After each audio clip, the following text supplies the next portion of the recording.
Once you have selected a district and you have found the third tab on the interactive graphs, you should notice that the district that you selected has in black highlighted each one of the schools that have taken the MEP test. The difference between the graph on the left and the graph on the right. The graph on the left has fewer gray dots than the graph on the right. The graph on the right represents every school in the state that has taken the MEP. The graph on the left isolates just Mesa Region 3 for this particular example. You will notice that the black dots representing the school district are the same black dots on either graph. So what we have on this horizontal axis, the free and reduced lunch percentage for the school. On the vertical axis, the achievement. For example, this school up here has a free and reduced percentage of 27.8%, and it has an achievement of 2.9, virtually 3 standard deviations above the state average. This school here is at 60% free and reduced lunch and is over 2 standard deviations above the state average. Now, some that are closer on the line here, we have this one here that is at basically 85% free and reduced lunch. Now, their z-score is actually below the state average. It is at a negative 0.12, which is just slightly below the state average, but yet they are still in the green area. And that is because of the distance that this point is above this solid black line, which is the best fitting line for the state. That green area is drawn approximately to 3/4 of a standard deviation above the state. That's where some of these dots here that are higher poverty and below the state average are still recognized as beating the odds.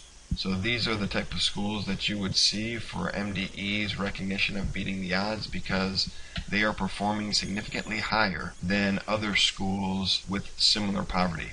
You can see a little better look when you look at the state.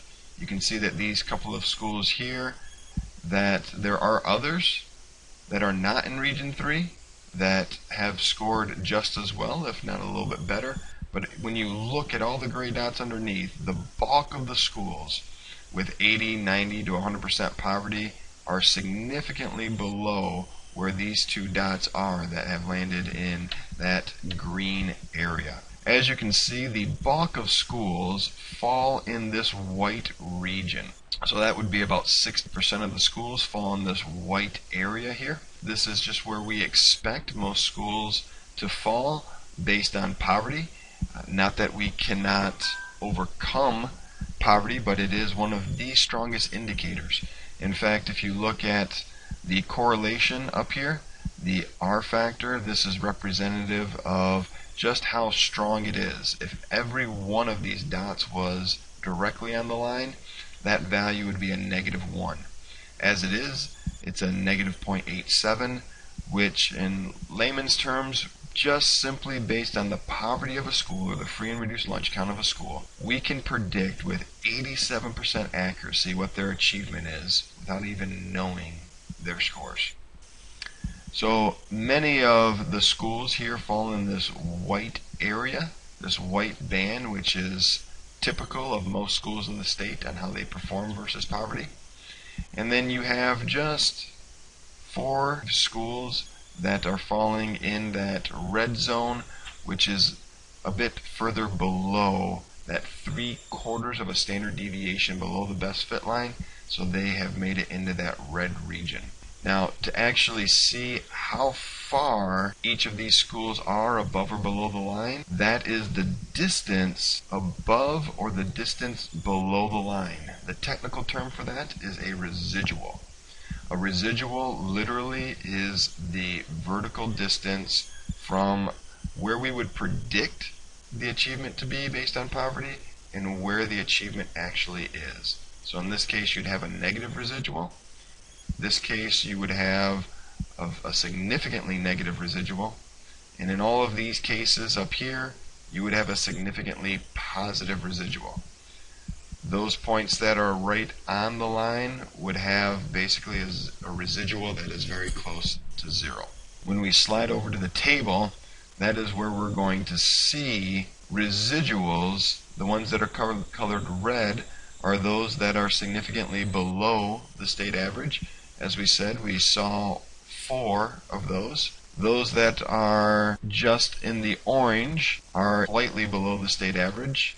The bulk of the schools are really where most of the schools in the state typically would range based on poverty.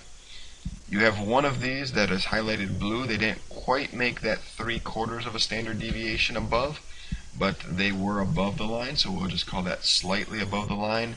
And then you have these 6 schools here that are significantly above the line, at least 3/4 of a standard deviation above where we'd expect them to be. So these 6 schools here are the 6 dots that we see in the green area. Looking back at our table, just to connect the table with the graph, and we will explain more of the table in a later podcast. One of the schools that was highlighted in the Reading Now Network was Coit Arts Academy. And what you can see here for Coits is they are in that green range. And if we look at the 2 columns that are grayed, we'll see that their average free and reduced percentage is 84.9, and their average z-score is slightly below the state average at -1.2. You'll notice this is one of the points that we highlight on the graph. As you hover over this point, you'll see that 84.9 and a -0.12. This dot is Coit Arts Academy. You can see where they are significantly above where we'd expect them to be, and they do make it into that green area. Again, there will be more explanation on the numbers table in our next podcast.